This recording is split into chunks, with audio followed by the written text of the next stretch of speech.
Saudara Tuhan, kita sedang ada di setengah dari tahun ini sudah Juli pun sudah jalan setengah. Saya percaya bahwa ada satu kegerakan yang sedang menantikan kita di depan. Nama kita lihat sebentar dalam firman Tuhan di kitab Ibrani 11. Saya suka dengan firman ini, Ibrani gitu. Anda berani? Oh iya, Anda harus berani hari-hari ini menghadapi semua yang ada. Ibrani 11 ayat 39 dan 40. Kalau Tuhan belum datang dalam minggu ini, gitu, Anda berharap Tuhan datang minggu ini? Minggu depan khotbahnya disambung. Jadi saya melayani menurut schedule 2 kali dalam bulan minggu ini dan minggu depan. Jadi khotbahnya bersambung. Anda yang datang diharapkan Anda tidak melewatkan yang seri keduanya, karena kalau silat itu hilang satu seri sama aja amsyong. Ibrani 11 ayat 39 dan 40. Dan mereka semua, siapa itu mereka semua? Mereka semua bicara mengenai hamba-hamba Tuhan, jendera-jendera Tuhan yang besar itu pada Ibrani 11 ayat 1 sampai ayat 38. Kalau Anda membaca Ibrani 11 ayat 1 sampai 38, di sana ada Nuh, ada Abraham, Ishak, Yakub, Musa, Daud, Simson, Jefta, Barak, dan para nabi yang lain. Ini orang-orang besar. Dan saya percaya Musa itu orang besar. Di Israel hanya ada 2 nabi yang dipandang sebagai nabi besar. Yang pertama adalah Musa, kedua Elia. Dan Musa ini luar biasa, nggak cuma besar di Israel, tapi di seluruh Timur Tengah. Kita pernah mencatat bahwa Musa itu pernah membelah laut. Laut Kosong, Laut Merah, Laut Teberau. 1 laut ya, bukan 3 loh. Jadi kalau Anda bilang 3 laut salah. Itu 1 laut dibelah oleh Musa. Kehebatan Musa tersiar sampai kemana-mana. Saudara Tuhan, Alkitab bilang dengan jelas bahwa dan mereka, hamba-hamba Tuhan yang besar, nabi-nabi yang besar, jendera-jendera Tuhan yang besar itu, semua, kata bersama saya semua, tidak memperoleh apa yang dijanjikan, sekalipun iman mereka telah berikan kepada mereka kesaksian yang baik. Ini penting sekali. Kita harus mengerti bahwa iman seseorang itu menyatakan satu kesaksian dalam kehidupannya. Sebabnya kenapa kalau Anda ada mengalami masalah, ada satu kata-kata dalam hati Anda yang mengatakan begini, tenang, sejahtera, kuatlah engkau. Itu iman. Iman tuh bisa bicara dalam hati kita. Kita bilang dengan jelas, mereka biarpun hebat, luar biasa, buat rencana Tuhan yang dahsyat, dan mereka sudah jadi selesaikan semua rencana Tuhan. Kita bilang dengan jelas bahwa mereka tidak memperoleh apa yang dijanjikan. Bapak Ibu yang belajar Kom pasti tahu bahwa orang percaya Yesus mati gak ke sorga toh? Halo? Anda mulai bilang ini pendeta sesat nih. Catat dulu namanya baik-baik. Orang percaya Yesus itu mati gak ke sorga, matinya masuk Firdaus. Firdaus itu apa Pak? Terasnya sorga. Orang gak percaya Tuhan Yesus meninggal saat ini, matinya bukan ke neraka, ke Hades. Apa tuh Hades? Alam maut, terasnya neraka. Pak, tapi guru sekolah minggu gak bilang begitu, itu guru sekolah minggu. Guru sekolah minggu waktu kita kecil bilangnya begini, Dek, jangan nakal ya Dek. Nanti Tuhan marah loh. Dari kecil kita diajar bahwa Tuhan tuh pemarah loh. Bludruk, marah mulu. Makanya setelah besar kita bersalah gak mau kembali sama Tuhan. Dek jangan nakal, kamu hidup yang baik ya, yang jujur jadi anak. Nanti kalau mati ke sorga. Itu kata guru sekolah minggu. Gak salah, karena gurunya berharap nanti setelah remaja masuk youth. Setelah dari youth, nanti lulusnya masuk ke dewasa muda, masuk kebaktian umum. Tapi apa mau dikata? Anaknya keluar dari sekolah minggu langsung terhilang di dunia. Kembali ke gereja umur 60 tahun. Nah, masih berpikir bahwa orang mati ke sorga. Aneh sekali. Tangkap ini baik, jangan salah. Orang percaya Yesus sekarang ini kalau mati, termasuk Musa, Daud, Gideon, Simpson, Barak, DLL. Ini semua kalau mati sekarang adanya di Firdaus. Belum sorga. Alkitab bilang, mereka tunggu kita. Karena ke sorga nanti satu kloter, rame-rame, gak pakai hair, berangkat semuanya. Ayat 40, sebab apa mereka masih menantikan gitu? Sebab Allah telah sediakan sesuatu yang lebih baik bagi kita. Tanpa kita, mereka hamba-hamba Tuhan besar tidak akan pernah sampai kepada kesempurnaan. Itu artinya. Berarti Tuhan tuh mau bilang begini. Semua hamba Tuhan yang besar, nanti Wahyu 6 ayat 9 dibaca, mereka tuh sudah menunggu di Firdaus dan mereka tanya begini sama Tuhan, Tuhan Sampai berapa lama lagi kami harus tunggu? Dan Tuhan bilang begini, intinya, sampai generasi terakhir ini menyelesaikan tugasnya. Di waktu akhir ini Tuhan sedang membangkitkan satu generasi yang luar biasa. Siapa itu? Anda dan saya. Perhatikan bahwa di waktu akhir ini Tuhan sedang membangkitkan generasi, dan pembangkitan generasi itu tidak pakai mobilisasi massa. Tuhan sedang bicara pada hati tiap kita masing-masing. Bukankah Bapak Ibu mengerti bahwa dalam hati kita berasa tidak dorongan doa makin kuat hari-hari ini? Nyembah sebentar hadirat turun. Dan yang namanya hadirat kuat gak hanya di gereja, di rumah juga bisa. Berasa tidak bahwa ada dorongan untuk kita hidup lebih benar, lebih kudus. Dan kalau Anda merasa bersalah hari-hari ini, berbuat satu yang salah, berasa tidak sinyalnya bunyi lebih kencang. Deng, deng, deng gitu. Itu bicara mengenai panggilan Tuhan. Dan yang merasa seperti ini gak cuma kita, semua orang tuh banyak di luar sana. Bayangkan, hamba Tuhan tidak pernah kumpul, gak pernah meeting, gak pernah conference. Tahun ini mereka semua mendapatkan satu visi yang sama, mirip. Kasih Tuhan, sama semua. Kenapa? Karena Tuhan ini satu. Tahun ini Tuhan sedang memberikan satu generasi dibangkitkan untuk mencari Tuhan. Problem utama dari generasi ini adalah generasi ini gak punya ayah. Fatherless generation. Perhatikan baik-baik, sebelum Tuhan membangkitkan generasi, dan akan banyak orang mencari Tuhan hari-hari ini, amin. Tuhan akan membangkitkan bapak-bapak rohani. Ini yang penting hari-hari ini. Harusnya Anda dan saya sekarang bukan saja menjadi seorang anak, tapi juga menjadi seorang ayah bagi generasi yang dibangkitkan Tuhan nanti. Alkitab bilang dengan jelas, generasi seperti ini. Mari kita lihat dari seluruh isi Alkitab, ada 3 kitab besar di muka bumi ini. Yang pertama kitab Taurat.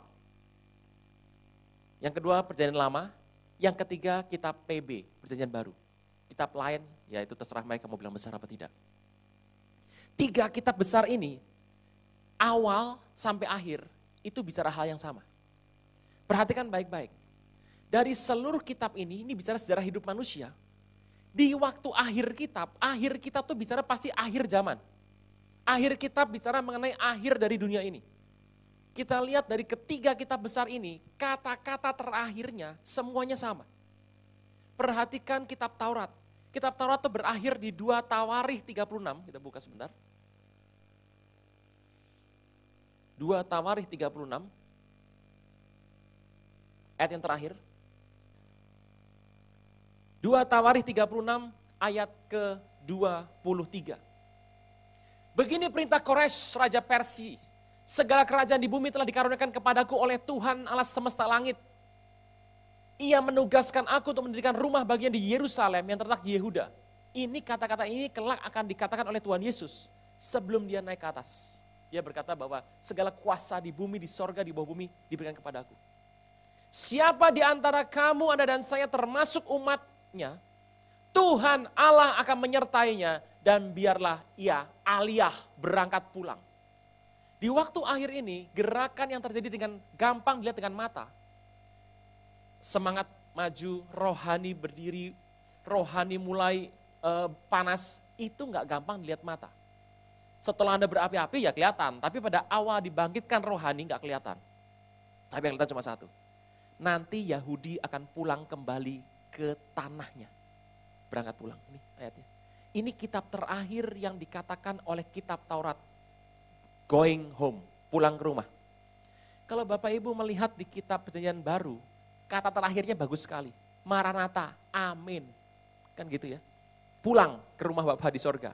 Tetapi Perjanjian Lama ditulis dengan kitab Maliaki yang terakhir. Kitab Maliaki terakhir. Maliaki terakhir, Maliaki keempat, ayat ke-5 dan ke-6 bilang begini.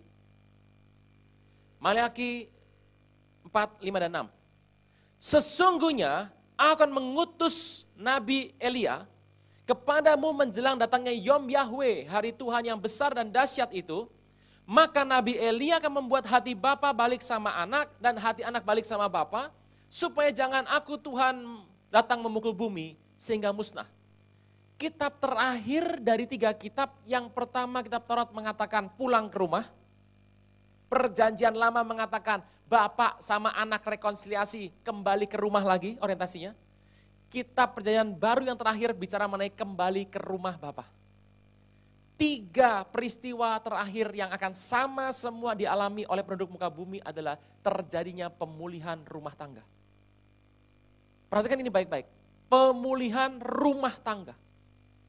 Saudara Tuhan, ada seorang penulis bernama Mark Hanby.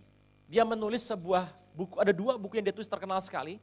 Yang pertama adalah Not So Many Fathers. Tidak banyak ayah di muka bumi ini. Alkitab bilang dengan jelas untuk dibangkitkannya sebuah generasi. Tuhan perlu persiapkan yang namanya ayah-ayah rohani. Nah, perhatikan baik-baik hari ini. Khotbah ini memang dibuat 2 minggu ini khusus kepada kepala keluarga. Kita tahu bahwa wanita telah bangkit. Pemimpin wanita sudah banyak toh sekarang? Ya, banyak di mana-mana sudah banyak. Bahkan Perdana Menteri sudah banyak yang lebih banyak lagi yang wanita. Kita tahu bahwa sekarang gerakan untuk kebangkitan wanita yang namanya WBI. Waduh, wanita battle Indonesia di tiap cabang ada. Namanya macam-macam, bisa woi, wow, ada. Ada yang namanya, macam-macam namanya. Tetapi kalau ditanya, ada enggak Pak persekutuan doa pria? Ya full gospel, businessman. Kalau yang di gereja ada enggak? Sepanjang saya muter-muter dari tahun 2000 sampai sekarang di gereja yang ada dalam wadah ini. Setahu saya yang melakukan ibadah pria khusus itu cuma 1 tempat. Itu pun yang hadir cuma 50 orang. Tuhan sedang membangun pria hari-hari ini. Amin. Nah, kita lihat baik-baik. Apa yang Tuhan mau tentang seorang pria, seorang bapak hari-hari ini. Saudara Tuhan, Alkitab bilang dengan jelas. Ada banyak hal di muka bumi ini yang Bapak Ibu gak bisa pilih. 1, kita tidak bisa pilih yang namanya jenis kelamin. Orang bisa memilih orientasi seksual, tapi saya beritahu, orang gak bisa pilih jenis kelamin. Kalau Tuhan hari ini jadikan saya sebagai seorang laki-laki, Tuhan tahu saya sanggup jadi laki-laki. Amin. Kalau Anda dijadikan Tuhan sebagai wanita, Tuhan tahu Anda sanggup jadi wanita. Saya kalau jadi wanita kagak kuat. Mohon maaf, wanita tiap bulan itu mengeluarkan darah. Saya keluar darah tiap bulan, bisa cuti 3 minggu. Gak kuat sudah. Saya tuh kagum sama wanita loh. Waduh, sambil gendong bayi, menyusui, bikin nasi goreng, ngepel. Waduh, kemampuannya oke sekali. Dan wanita itu lebih tahan 6 derajat daripada pria. Ini kalau udah suasana begini nih, pria sudah begini. Nah, kalau hamba Tuhan semuanya pakai jas, keren itu. Bukan apa, kedinginan. Wanita enggak, santai aja. Kenapa? Lemaknya lebih banyak. Gitu. Wanita katanya lebih peka daripada pria. Kalau suaminya selingkuh, biasanya istrinya tahu hari pertama. Cuma istrinya takut kalau bicara. Kalau wanitanya selingkuh, gantian. Prianya tahu 5 tahun kemudian, diberitahu lagi. Saya kagum sama wanita. Perkasa, dalam arti mampu, hebat, cuma kalah di otot saja. Karena pinter dan hebat, Tuhan jadikan sebagai penopang, bukan kepala. Bersyukur saya. Kalau yang namanya wanita jadi kepala, repot kita pria semua ini. Soalnya Tuhan yang pertama, Anda gak bisa pilih yang namanya jenis kelamin. Akhir zaman hari-hari ini banyak orang pusing memilih gender. Namanya siapa? Susi. Kalau siang, Tarjo. Aneh sekali. Orang seperti ini tidak pernah bisa memilih hidupnya. Tuhan tidak pernah membuat yang namanya Adam dan John. Ada film kurang ajar sekali. Bukan Joseph and Mary, Joseph and Gary. Tuhan gak pernah bikin yang namanya Adam dan Susan. Adam dan Hawa, dan bukan Hawa dan Susan, bukan Adam dan John, tapi Adam dan Hawa. Saudara Tuhan, kita bilang dengan jelas, kita tidak bisa pilih jenis kelamin. Anda bisa pilih yang namanya dalam kehidupan ini, kapan Anda mau menikah? Saya beritahu, tapi Anda gak bisa pilih hari lahir Anda. Saudara Tuhan, Anda bisa pilih teman-teman Anda, tapi Anda gak bisa pilih orang tua Anda. Nama saya Aruna Wirjolukito. Orang Timur Tengah panggil saya Aruna bin Wirjolukito. Tuhan menaruh, saya gak pernah memilih ayah saya gak pernah bisa pilih saya. Kalau ayah kita bisa pilih kita, gak mungkin milih kita yang bandel kayak begini. Kalau kita bisa milih orang tua kita, kita mungkin pilih dengan ganti yang lain. Tapi kita bilang begini, Anda dan saya bisa pilih teman-teman kita, tapi kita nggak bisa pilih saudara-saudara kita. Anda bisa pilih plat nomor urutannya berapa, angkanya berapa, tapi Anda dan saya tidak pernah bisa pilih yang namanya urutan kelahiran. Anda bisa pilih model rambut, catok, smoothing, yang sini punk rock setengah-setengah. Tapi Anda nggak pernah bisa milih yang namanya ras Anda. Anda bisa pilih mau les apa, mau les piano, les balet, les salto, tapi Anda nggak pernah bisa milih talenta Anda. Yang paling penting, engkau bisa pilih agama hari ini, tapi engkau nggak bisa pilih siapa Allahmu. Saudara Tuhan, ada banyak hal dalam kehidupan ini kita nggak bisa pilih. Yang pertama, identitas seseorang ini, setiap kita, diberikan oleh Bapa. Only a father can give you identity. Kalau bapaknya koruptor, biarpun anaknya baik, orang bilang anaknya koruptor. Saudara Tuhan, istri saya adalah anak dari seorang apoteker, buka apotek. Waktu istri saya masih kecil, SD atau SMP, kalau gurunya sama teman-temannya butuh pengetahuan soal obat-obatan, tanya sama istri saya. Mereka berpikir istri saya sama hebatnya sama maminya. Enggak juga. Saya nggak ngerti. Dulu waktu saya masih kecil, ayah saya adalah seorang konselor. Banyak orang datang ke rumah kami dan minta nasihat dari papi saya. Setelah saya dewasa, saya SMP, SMA, banyak orang datang kepada saya dan menanyakan kalau mereka punya masalah, kira-kira penyelesaiannya bagaimana. Jawabannya gampang, mana ketehe. Saya nggak sehebat papi saya waktu itu. Jadi saya nggak tahu, tapi begini, kalau Anda seorang dokter, maka kalau ada ayah Anda seorang dokter, maka Anda waktu kecil, teman-teman Anda kalau ada masalah soal kesehatan, akan menghubungi Anda. Seorang anak itu mendapat identitasnya dari ayahnya. Makanya penting hari-hari ini kita harus mengerti, hanya seorang bapak yang bisa kasih identitas sama anak. Anda dan saya punya identitas Bapa di sorga, amin. Waktu orang tua kita ketemu, papi mami kita ketemu, maka papi kita menyemai benih, 10 juta benih. Gitu ya. Ditabur 10 juta benih, dan yang paling kuat, yang paling cepat berenangnya, menjadi Anda dan saya sekarang, amin. Berarti Anda dan saya adalah pelari tercepat, penakluk 10 juta kurang 1 benih yang lain. Luar biasa tuh. Kalau ditanya sama orang, apa pencapaianmu sampai hari ini? Bilang sama mereka, sebelum aku lahir, aku telah mengalahkan 10 juta kurang 1 aku yang lain. Oh ya, sebelum saya lahir, saya telah mengalahkan 10 juta kurang 1 Aruna yang lain. Yang jadi Aruna sekarang, yang jadi Anda sekarang adalah benih yang paling cepat. Tuhan tuh baik. Yang tercepat, yang terbaik, yang menaklukkan semuanya, dijadikan Anda dan saya. Andai kata Tuhan bilang begini, ini 10 juta berenang semua, menuju sel telur. Terus Tuhan bilang begini, toloi, dari 10 juta tuh kamu yang paling terakhir. Sudah malas berenang, males-malesan, lambat. Kamu semua 10 juta kurang 1, kamu sudah lari ke sana. Kamu ketinggalan sendirian toloi. Tuhan bilang begini, tapi karena anugerah daripada aku, kamu kuangkat masuk sel telur. Bisa bayangkan?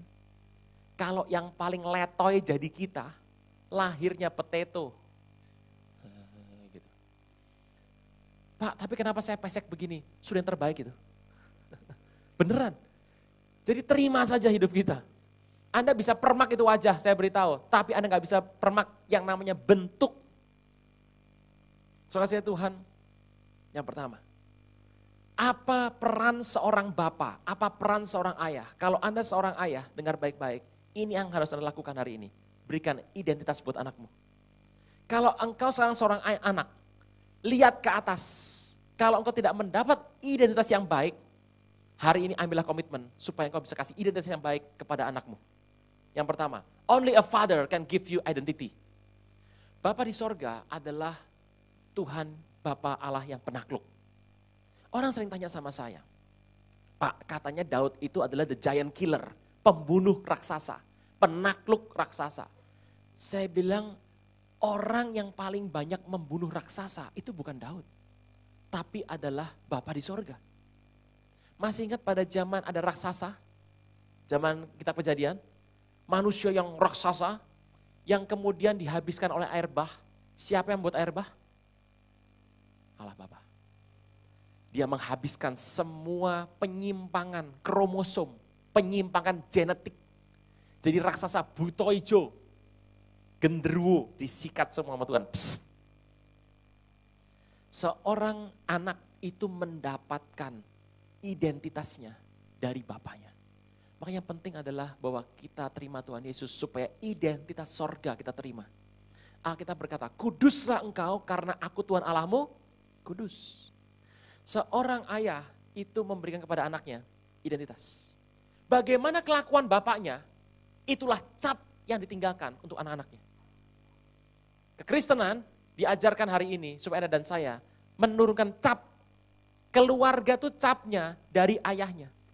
Kalau ayahnya takut Tuhan, biasanya rumah tangganya takut Tuhan. Kalau bapaknya selonong boy, sudah nggak boy sebetulnya. Anaknya biasanya berantakan. Alkitab mengajar kita yang pertama, identitas turun dari ayah kita. Sebabnya saya harus katakan hari ini, siapa Anda, siapapun Anda, yang di belakang nama belum pakai nama ayah, mulai hari ini pakai nama bapakmu. Tapi bapak saya nggak pernah pulang, Pak. Kalau pulang bawa botol, tung, mami saya dipukul. Saya beritahu, Anda tidak bisa pilih orang tua Anda. Yang menaruh Anda di keluarga itu, saya nggak pernah bisa pilih keluarga Wirjo Lukito. Tuhan taruh saya di keluarga Wirjo Lukito, namanya Aruna bin. Bin, Iben, Benek, itu artinya adalah family builder, pembangun keluarga. Karena Tuhan taruh saya di keluarga Wirjo Lukito, Tuhan tahu saya sanggup untuk membangun keluarga ini, bukan meruntuhkannya. Pasang nama ayah Anda di belakang nama Anda. Sekali Tuhan, identitas itu penting sekali. Supaya kita ngerti, orang yang menggunakan nama ayah di belakangnya, itu sebenarnya belajar. Kenapa orang Israel namanya Daud bin Isai bin, terus panjang sekali ceritanya. Kenapa? Karena kita pengajar kita bahwa Tuhan menaruh kita dalam sebuah keluarga dengan satu tujuan, membangun keluarga itu. Ada banyak orang menggunakan nama ibunya karena melihat bahwa bapaknya nggak jadi contoh. Itu bukan alasan sama sekali. Mau diberkati? Mau diberkati? Pasang nama ayahmu di belakang namamu. Zaman sekarang banyak yang lupa itu. Pasang. Yang pertama, hanya Bapa yang bisa kasih identitas. Yang kedua, Mark Henry mengatakan apa sih? Saudara Tuhan, selain identitas, yang kedua, hanya seorang ayah yang bisa kasih warisan. Only a father can give you inheritance. Bapa tuh kasih warisan. Kalau Anda terima warisan dari tetangga, pilihan cuma dua. Tetangga Anda murah hati atau Anda anak gelapnya tetangga. Ayah itu memberikan warisan. Ini yang penting. Seorang ayah harus kasih warisan. Saya percaya bahwa di tempat ini, banyak pria di tempat ini, semuanya, itu dipanggil jadi bapak-bapak. Mark Henry mengatakan not so many fathers. Banyak orang bisa punya anak, tapi nggak banyak orang bisa mengelola, mengerjakan dengan baik, memelihara statusnya sebagai seorang ayah. Yang pertama, apa yang kita harus wariskan kepada keluarga kita? Amsal 22. Kita lihat sebentar, ayat yang pertama.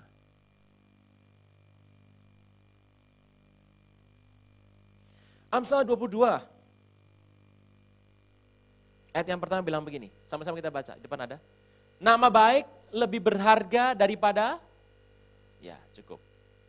Satu, seorang ayah harus mewariskan pada anaknya nama yang baik. Ini penting sekali. Saya percaya tidak ada orang di muka bumi ini yang pengen mendapat cap jelek oleh karena bukan perbuatan yang dilakukan, tapi dilakukan oleh nenek moyangnya.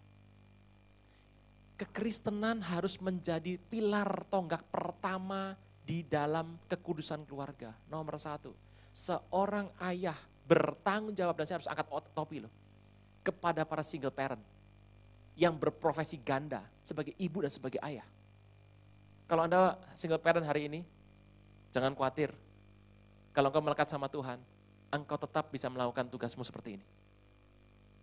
Yang kedua, nama yang baik, cap yang baik.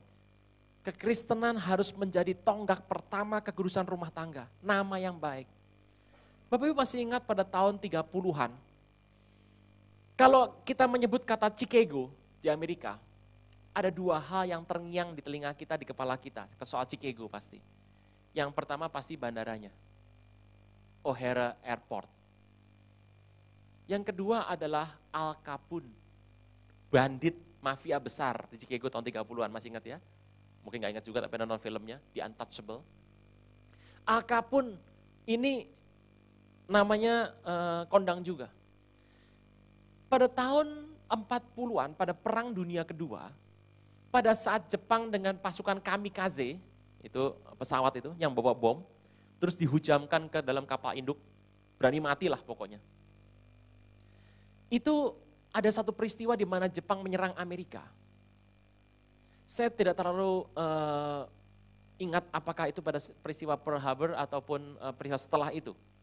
Pada saat kapal Jepang datang, kemudian menghujamkan diri ke pesawat kapal induk, meledak semua. Dan hari itu Pearl Harbor itu dihantam oleh Jepang dan habis-habisan waktu itu. Ada seorang anak muda yang dengan kepahlawan berani sekali, dia kemudian masuk ke pesawat dan dia terbangkan pesawat berlawanan dengan pesawat Jepang. Dan dia tembak itu, dada. Boneknya bukan main, bodoh nekat. Disikat semuanya. Jepang ngelihat bonek begini, Jepangnya minggir. Dengan sayap yang sudah berasap dan limbung, pesawatnya mendarat. Orang ini dielulukan sebagai pahlawan besar Amerika. Namanya diabadikan sebagai bandara di Chicago, Butz O'Hara. Kalau Anda pernah dengar nama ini, O'Hara, itu diambil dari nama dia, Butz O'Hara. Seorang pahlawan Amerika yang dengan keberaniannya melawan pasukan Jepang. Saudara Tuhan, itu tahun 40-an, 45-an, 45, 43. Pada tahun 30-an ada seorang bandit bernama Al Capone. Anda tahu Al Capone tidak pernah bisa dipegang. Untouchable. Karena dia membayar semua hamba-hamba hukum. Hakim, pengacara, polisi, semua disuap. Usahanya macam-macam. Bordil, miras, narkoba, semua dia bikin. Terutama adalah minuman keras hari itu. Dan dia gak pernah bisa disentuh oleh hukum. Kayanya bukan main. Dan supaya dia itu bisa terus lolos dari jeratan hukum, maka dia punya seorang tangan kanan yang dipanggil dengan nama Fast Eddie. Semua kasus kasih kepada Eddie selesai, panggilannya Fast Eddie. Semua masalah berat kasih kepada Eddie ini, semua dibereskan, Eddie dipanggil nama Easy Eddie. Terkenal sekali Easy Eddie. Dan Easy Eddie ini dipakai oleh gengnya Al Capone sehingga geng ini tidak pernah bisa disentuh oleh hukum. Kaya raya. Dengan demikian maka Fast Eddie bisa sekolahkan anaknya untuk dapat pendidikan terbaik. Bisa kasih keluarganya semua kemewahan. Itu keluarganya pada zaman itu bisa naik mobil mewah dan bisa menikmati fasilitas seluruhnya. Terutama dia sekolahkan anaknya dengan pendidikan yang tertinggi. Fast Eddie. Tetapi di akhir masa tuanya, Fast Eddie merasa bahwa dia tidak memberikan sebuah warisan yang berharga untuk keluarganya. Karena namanya hitam. Jadi Fast Eddie berpikir apa yang harus dia lakukan. Anda tahu Elliot Ness, polisi yang kelak akan menangkap Al Capone, yang terakhir bunuh diri karena merasa bahwa dia tidak berharga. Polisi ini mengajak Easy Eddie untuk berkompromi menangkap Al Capone. Oleh karena kesaksian soal pajak, Al Capone berhasil masuk penjara. Bukan karena kekerasan, soal pajak. Di Amerika cuma dua yang pasti. Orang pasti mati, kedua harus bayar pajak. Nah, itu di Amerika. Apa yang terjadi kemudian? Ditangkaplah Al Capone dan Easy Eddie hari itu bersekutu dengan polisi supaya bisa menangkap Al Capone. Al Capone masuk Alcatraz. Terakhir dia dikeluarkan karena sifilis dan mati kena kanker. Saudara Tuhan, Easy Eddie kelihatannya kalau nggak salah matinya di Brondong, disikat, dada mati. Orang ini memang melakukan hal yang buruk dalam kehidupannya. Di waktu akhirnya dia sadar bahwa keuangannya semuanya keuangan yang hitam. Dan dia berbalik dengan tujuan memberikan nama yang baik untuk keluarganya. Walaupun orang bilang dia gagal, Anda mungkin tanya sama saya, apa urusannya Pak cerita ini Pak? Butch O'Hara adalah anak dari Fast Eddie.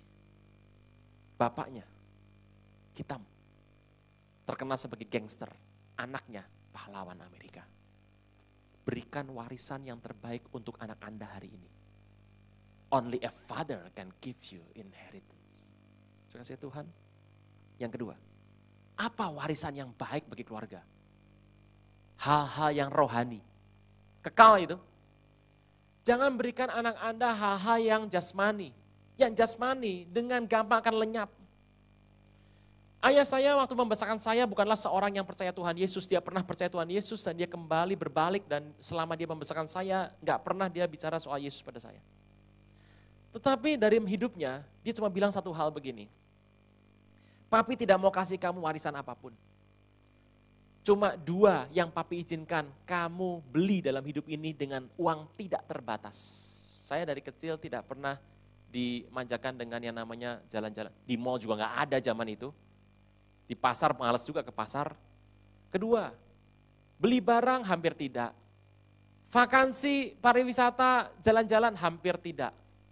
Sabtu Minggu jalan-jalan saya adalah biasanya yang main domino. Gitu.